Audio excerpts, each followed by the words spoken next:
من الشيطان الرجيم. بسم الله الرحمن الرحيم.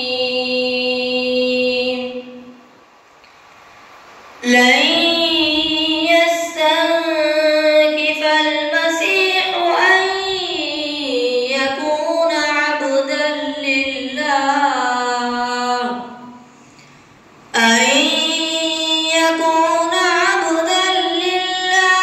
ولا الملائكة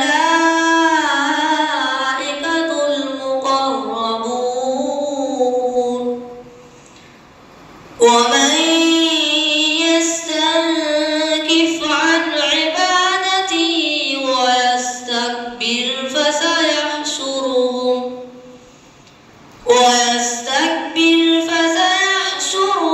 إليه جميعا. فأما الذين آمنوا وعملوا الصالحات فيوفيهم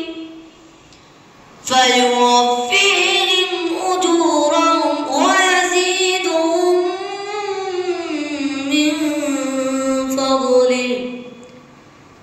وأما الذين استنكفوا واستكبروا فيعذبهم عذابا أليما ولا يجدون لهم من دون الله وليا ولا نصيرا. يا أيها الناس قد